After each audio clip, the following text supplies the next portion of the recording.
There's an old saw about the house painter who advertises his services as fast, affordable, and high quality.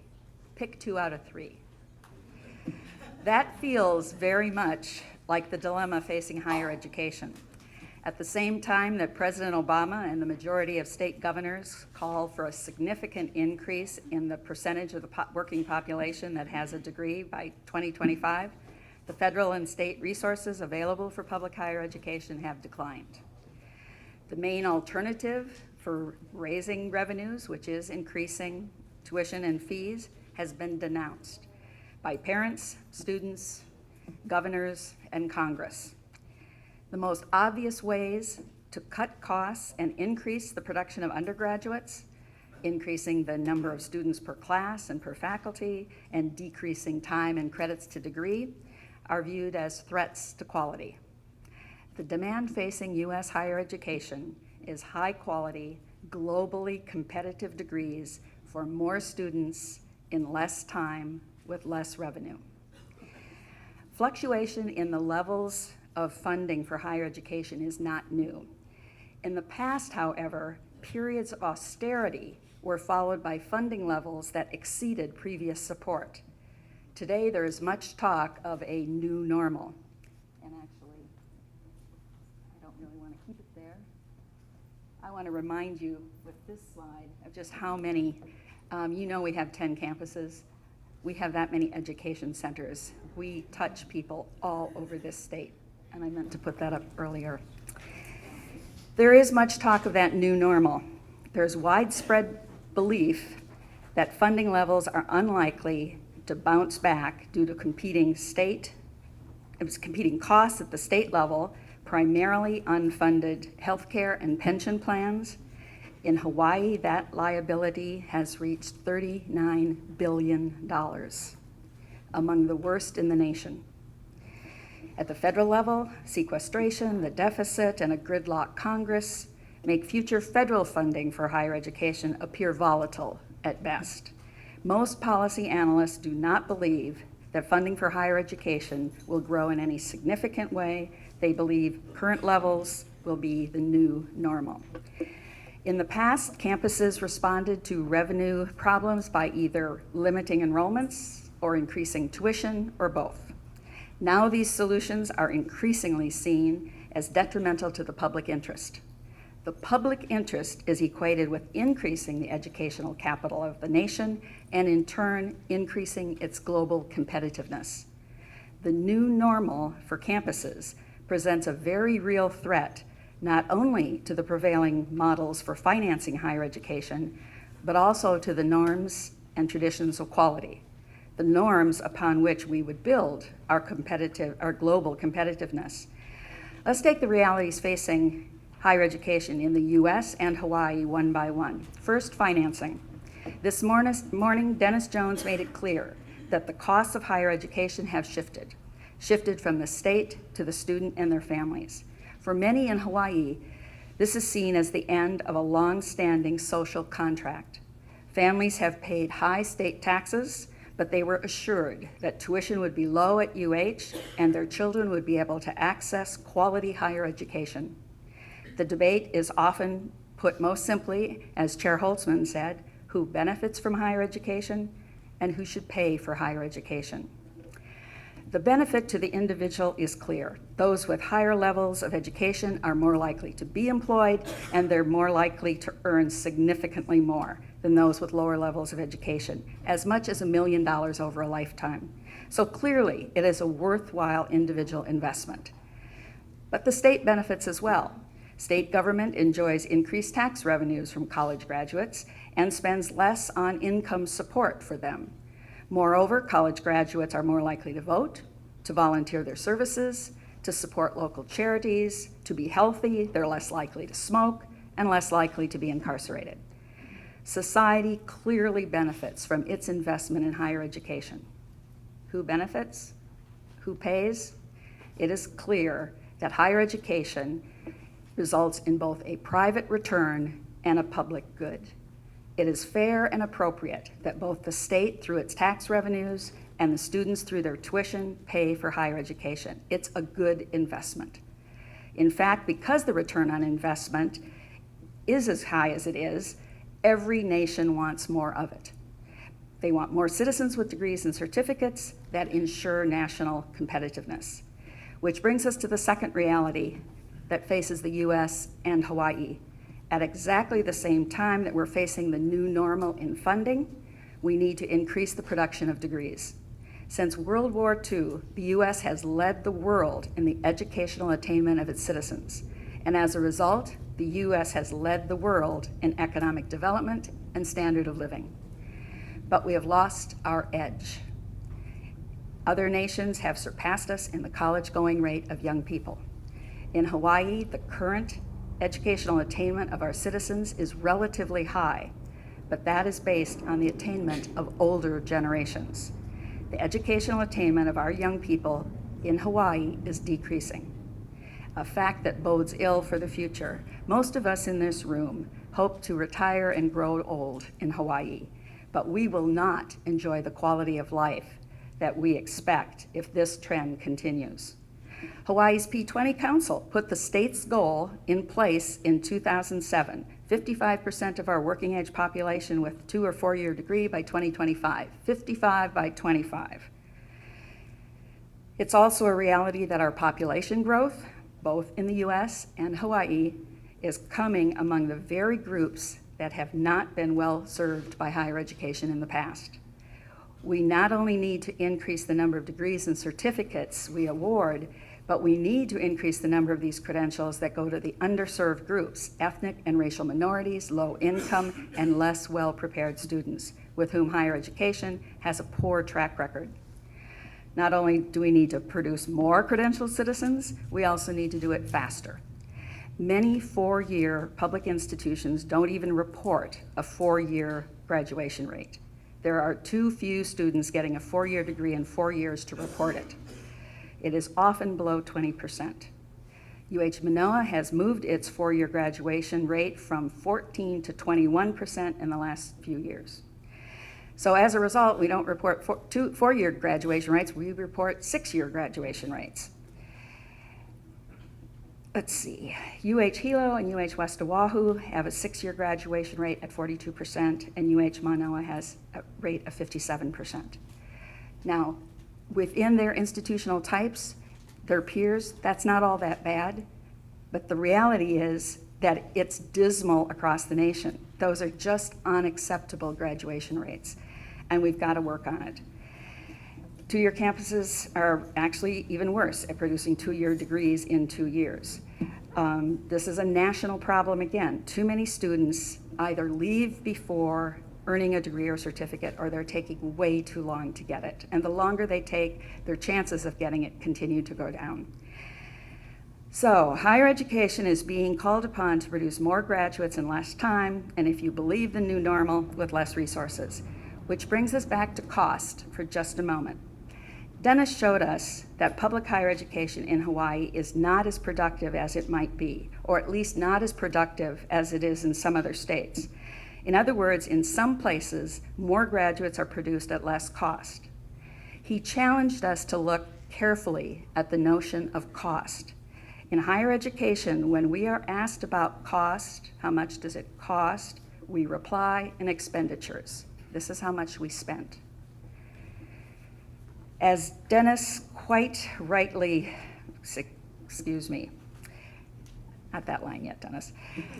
Why is it that we answer questions of cost with expenditures? Because we equate high cost with high quality. The more we pay for a faculty member, the more quality we believe we have bought. The more programs we offer, the higher the quality of the institution. The lower the student-faculty ratio, the higher the quality of student experience. We spend all we have and we seek more because we believe that the more we spend, the better we are, the higher the quality. So Dennis quite rightly says the goal is not to reduce cost. Give us less money and the cost goes down, but it's only because our expenditures will be reduced.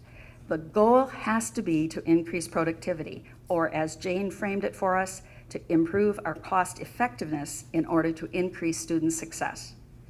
And that brings us to the next reality facing higher education, the many drivers for change and innovation that surround us.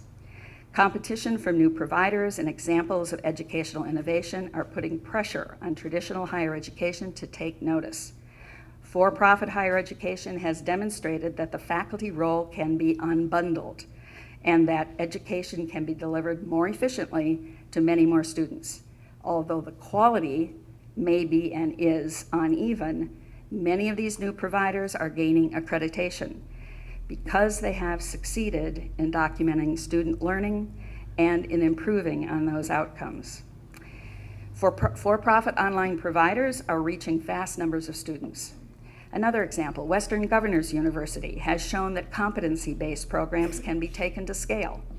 Competency-based means that students demonstrate their competencies, what they know and are able to do in order to graduate, rather than taking exams and accumulating credits. More recently, the University of Wisconsin at Madison launched a suite of competency-based degrees as part of its efforts to take to scale educational innovation.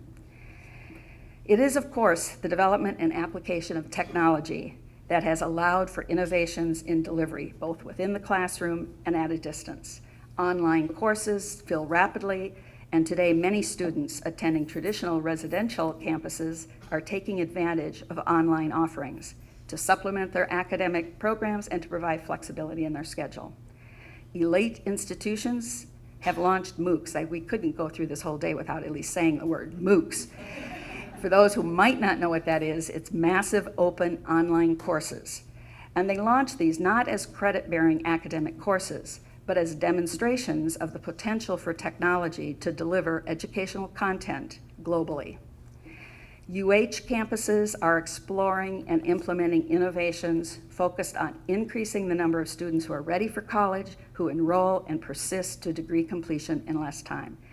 The strategies across our campuses are so impressive. They include Jump Start, Running Start, dual enrollments, block scheduling, academic pathways, embedded remediation, course analytics, reverse transfer, automatic admissions, intentional advising, pre-built schedules, and more. Collectively, the UH campuses have increased the number of 2- and 4-year degrees and certificates awarded by 27% since 2008. This is terrific, and our campuses need to be commended, but unfortunately we can't let up. Despite that gain in credentials awarded, 27% more certificates and degrees, there has been no gain in the percentage of the working age population with a degree. Now that has to do with in-migration and out-migration and the lack of jobs, and that's a whole nother conversation, but we're not moving that needle. UH is continuing to explore ways to be more productive and cost-effective. In her presentation, Jane challenged us to look more directly at other cost drivers. She mentioned the mix of disciplines or majors offered at a campus. Certain majors simply cost far more to deliver than others, engineering, for example, or nursing. As Tina said, we need to leverage the assets of the system. The question in regard to mix has to be whether or not, or let's put it this way, how many high-cost programs can the state afford? And we have to start looking at it that way, and we do have to leverage the assets of campuses across the system. Other majors may be more costly because they are producing few graduates. For example, UH Manoa is distinguished in the number of foreign languages taught, but some of these languages produce a small number of graduates. So then the obvious question is whether the benefit of the excellence and the breadth of Manoa's foreign language programs outweigh the cost. Another cost driver is the level of instruction. The higher the level, the greater the cost. For example, the more graduate and professional degrees added to a campus, the higher the cost. Why? Because the faculty members who teach in graduate and professional programs are expected to be more involved in research. Typically, they command higher salaries and they teach fewer and smaller classes. This suggests that we need to be particularly careful when we weigh the costs and benefits of adding graduate and professional programs, especially on those campuses or in those disciplines where there is not a critical mass of graduate faculty already on board. Finally, there is one barrier to cost effectiveness that Jane mentioned, and that is our notion of quality. The US needs high quality, globally competitive degrees that not only raise the levels of educational attainment, but also translate into a talented workforce that leads the world in innovation and productivity. Higher education is criticized for its seeming inability to supply graduates with the skills and competencies needed by employers for an increasingly competitive marketplace. There is public concern over access and affordability, but there is also concern about the value and quality of the degrees awarded by US campuses. There seems to be a real mismatch between how we in higher education define and measure quality and what's now being called for by the public. How is it that we define quality? Remember what was said earlier about cost, what I said, what Jane said? The more it costs, the higher the quality. Both faculty and administrators want to hire those stars, add those positions, programs, and services that will increase their competitiveness, that will increase the quality of what they offer. Let me be clear, this is not unique to higher education. It's the American way. The more a car costs, the higher the perceived quality. The more a diamond costs, the higher the perceived quality. In fact, it's been argued that since the tuition of the UH campuses has increased, so has the perceived quality of the degree. If it's cheap, how can it be good? But I want to share one more example where our definition of quality is counterproductive, and that's rankings. The majority of administrators and faculty members pay some amount of attention to the rankings in US News and World Report. We may criticize the rankings, but we read them. And most of us would think twice about making a move to an institution that's lower in tier ranking than where we're currently located. But what is the ranking reward? The lower your faculty-student ratio, the smaller your class size, the more selective your admissions standards, the higher your ranking. Taken together, these measures increase cost and reduce access. Many international rankings include measures of quality that favor research productivity and faculty with distinctive academic awards. At the APEC meeting, in higher ed APEC meeting a couple years ago, I remember Singapore representative talking with great pride of the fact they had tried for 8 years to get a very distinguished biologist from the University of California at Berkeley. And after 8 years, they succeeded in recruiting him. We've got poaching going on now. Number of members of national academies, number of field medals, number of Nobel laureates. Everybody wants more of them because that's what gets you up on the rankings. These measures tend to increase cost and do relatively little for undergraduate education. Do degrees that provide our graduates with globally competent skills necessitate small classes and low student faculty ratios? Some in traditional higher education would argue yes, absolutely. But many of our stakeholders are arguing that we do not have that luxury. The population that we need to educate is increasingly diverse, the numbers are enormous, and the resources limited. An even greater challenge is the criticism of the degrees now awarded. The national press runs frequent articles questioning the level of competence and skill evidenced by our graduates. And for those of you who watch Jay Leno, you know he goes out on campuses all the time and tries to embarrass graduates. Many of you have also heard of the book, Academically Adrift, Limited Learning on College Campuses. It was published in 2010, so it's a big seller.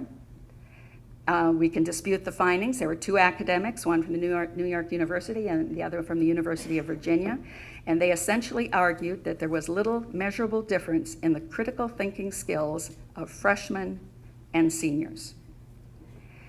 Employers are demanding graduates who think critically, reason soundly, and can produce evidence of the quality of their thinking in the spoken and written word. Our stakeholders want outcomes. Parents want their sons and daughters to be competitive. They may not see the relevance of faculty stars.